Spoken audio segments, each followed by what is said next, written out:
அனைவருக்கும் வணக்கம்.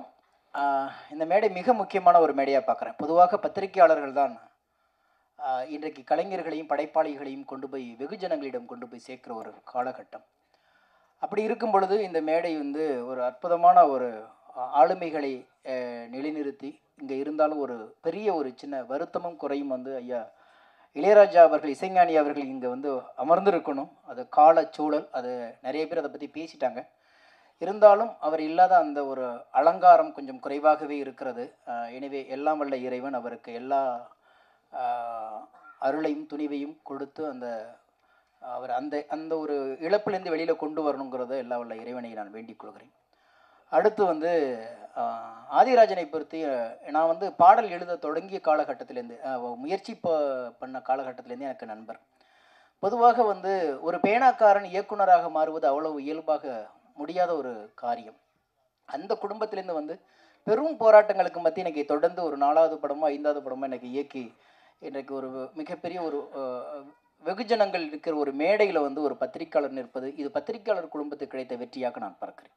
இன்றைக்கு அதே, ஏன்னா இன்றைக்கி நிறைய பேர் வெறும் பேனாவை வைத்துக்கொண்டு காகிதங்களோடு பேசி கொண்டிருந்த ஒரு காலகட்டம் போய் இன்றைக்கி விமர்சனம் பண்ணவும், இன்னும் வந்து கதை விவாதங்களில் கலந்து கொள்வதற்கும் அல்லது பாடல் எழுதுவதற்கும் இப்படி பல காலகட்டங்களில் பத்திரிகையாளர்களை தேடக்கூடிய ஒரு காலகட்டம் இருக்குன்னா அது பத்திரிகை துறையில் இருக்கிற வலுவான சிந்தனையாளர்களுக்கு கிடைத்த ஒரு வெற்றியாக நான் இருக்கிறேன். அந்த வகையில் அவருடைய தொடர்ந்து ஓடி வந்த அந்த போராட்டத்துக்கு கிடைத்த வெற்றியாகத்தான் நினைவெல்லாம் நீயடா அந்த படம் வந்து கிடைத்திருக்கு.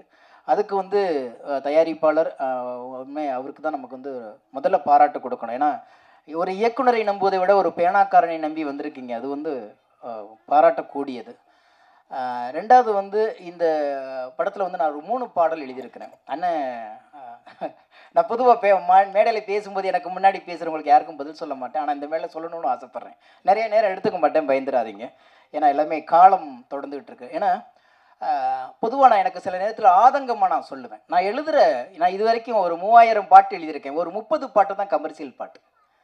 ஏன்னா 3000 பாட்டில் குறைந்தபட்சம் ஒரு ஒரு 500 பாட்டாவது மிகச்சிறந்த பாடல்கள் இருக்கும் நான் நம்புகிறேன். அப்போ அதை விமர்சனம் பண்ண முன்வராத இந்த சமூகம் ஒரு கமர்ஷியலை தூக்கி அப்படி வைக்கும் பொழுது சிநேகனுடைய அடையாளம் இதுதான் அப்படி சொல்லும்போது சில நேரத்தில் எனக்கு வருத்தம் வரும். இது வந்து நான் பதிலாக சொல்லலை. ஏன் இதை சொல்கிறேன்னா, நானும் கதைக்கு பாடல் எழுதுவோடு தான் ஓடி வந்தேன். ஆனால் அங்கே இந்த சினிமா என்னை சதைக்கு பாடல்கள் எழுதி வைத்து கொண்டு இருக்கிறது. பட்டுக்கோட்டை மாதிரி ஒரு 10 பாட்டு எழுதிட்டு செத்து போலான்னு வந்தவனை, அந்த வாகனம் புறப்பட்டு போனதுக்கு பிறகு சந்தங்களுக்கு எழுத வந்தவனை சப்தங்களுக்கு எழுத சொல்லி கொண்டு உட்காந்துருக்கும் பொழுது தான் சில பாடல்கள் இப்படி வருது. அப்போ எனக்கு என்னை பொறுத்த வரைக்கும் சிநேகனின் முகவரி அது அல்ல. அதை ஏன் இதை நாங்கள் சொல்கிறேன்னா, நல்ல பக்கம் இன்னும் சொல்லப்போனால் அந்த ஒரு வாய்ப்பு யாருக்கு கிடைச்சின்னு தெரியல. என்னுடைய முதல் படம் பாண்டவர் பூமி வெளியில் வந்த பிறகு முதல் பாட்டிலேயே அரசு விருது வாங்கிய ஒரு கவிஞனாக நான் இருக்கிறேன். ஏன் அதை நான் இங்கே வந்து இந்த மேலே சொல்கிறேன்னா, ஏன் ஒரு நல்ல விஷயத்தை இந்த சமூகம் எடுத்து கொண்டாட மாட்டேங்கிறது அப்படிங்கும்போது சின்ன வருத்தம் ஒரு படைப்பாளனாக இருக்கிறதை நான் பதிவு செய்கிறேன். இது வந்து பேரரசன் மீதோ அல்லது அண்ணன் உதயகுமார் மீதோ வருத்தத்தில் சொல்லலை. ஏனாலும் சில நேரங்களில் சில விஷயத்தை பதிவு செய்ய வேண்டிய ஒரு சூழல் இருக்கிறது. அதே மாதிரி ராஜன் அண்ணன் பேசும்பொழுது மரியாதை இல்லாத தலைப்புனாரு. காதல் மரியாதை எதிர்பார்ப்பதும் இல்லை, எதிர்பார்த்தால் அது காதலும் இல்லை. அதுதான் உண்மை. 2வது அண்ணன் சொன்னாரு, தோத்து போன காதல் தான் பாக்கியஜாலிகள்ன்றாரு. என்னை பொறுத்த வரைக்கும் காதலுக்கு வெற்றியும் இல்லை, தோல்வியும் இல்லை. அது வாழ்ந்து கொண்டே இருக்கும், நினைவலைகளில் நீந்தி கொண்டே இருக்கும், காற்றலை போல மிதந்து கொண்டே இருக்கும். அதை கொண்டாட தெரியாதவன் சபிக்கப்பட்டவன். எந்த வயதிலும் கொண்டாடலாம். நிறம், பேதம், மதம், இனம் எதுவுமே இல்லை. காதலை கொண்டாடாமல் கலைகள் வளர்ந்ததில்லை இந்த பூமியில், இலக்கியம் வளர்ந்ததில்லை இந்த பூமியில், எந்த ஒரு படைப்பும் சிறந்ததில்லை இந்த பூமியில். கலை, கலாச்சாரம், பண்பாடு எல்லாத்துக்குள்ளும் காதல் பின்னி பிணையப்பட்டு கிடக்கிறது. நினைவுகளுக்குள் அந்த காதல் நிற்கும் போதுதான் ஒரு ஆளுமை நமக்குள் இருக்கிற அந்த சோம்பல்களை தூக்கி எறிந்து விட்டு காதல் அடுத்த காலத்துக்கு கொண்டு வருகிறது ஒரு படைப்பாளனை.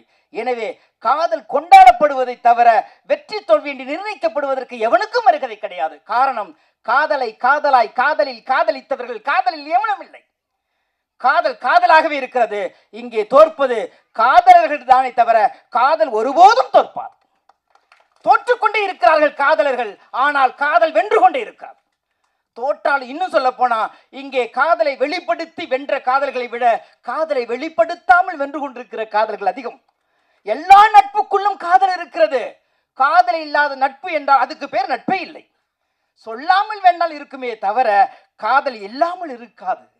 எல்லா நட்புக்குள்ளும் காதல் செறிந்து போய் கிடக்கிறது, நிறைந்து போய் கிடக்கிறது. அதை கொண்டாடணும். என்னத்தை இதில் கொண்டாட போறோம்? எல்லாம் மீதமாக போன பிறகும் அந்த நினைவுகள் தான் அழகான நினைவுகள். அவனோ அவளோ அதுவோ எதுவோ எதுவாக இருந்தாலும் ஆண் மேலும் பெண் மேலும் வருவது காதல் அல்ல. நினைவுகள் மீது, புன்னகை மீது, நடக்கும் பொழுது சைகையின் மீது, வெக்கத்தின் மீது, மலர்களின் மீது, வண்டுகளின் மீது, நிறங்களின் மீது, மாலை பொழுதின் வெயிலின் மீது, சுகங்களின் மீது, குளிர்ச்சியின் மீது காதல் விரிந்து கொண்டே இருக்கிறது. பாவம் மனிதம் காதலை கொண்டாட மறுக்கிறது. எனவேதான் இன்றைக்கு இலக்கியங்களில் இருந்து மொழிபெயர்த்து இன்றைக்கு சின்ன சின்ன விஷயங்களை பதிவு செய்வதற்கு திரைத்துறை நமக்கு கிடைத்திருக்கிறது. அப்பேற்பட்ட ஒரு காதலைத்தான் ஆதிராஜன் எடுத்து அழகாக சொல்லியிருக்கிறார் சின்ன வயசுல. இதில் ரொம்ப பாராட்டக்கூடியது சொன்னாங்க, இதை தொடங்கும் பொழுது தமிழ்த்தாய் வாழ்த்து சொல்லும் பொழுது ஒளியில நம்ம கேட்கிறோம்னு ஒரு பயம் இருக்கும். ஏறத்தாழ 7000 மேடைகள் ஏறி இருக்கிறேன். அதுல 3000 மேடைகள் பள்ளி மேடைகள். நான் கட்டாயமாக நான் ஏறுகிற பள்ளி மேடைகளில் தயவு செய்து ஒளிபெருக்கில் தமிழ்த்தாய் வாழ்த்தை போடாதீர்கள், எல்லோரும் சேர்ந்து பாட வேண்டும் என்று நான் அவ்வப்போது கட்டாயப்படுத்துவேன். அது இன்றைக்கு கட்டாயப்படுத்தாமல் நிறைவேறி இருக்கிறது. அதற்கு அண்ணன் உதயகுமார் அவர்களுக்கு நன்றி சொல்ல கடமைப்பட்டிருக்கிறேன்.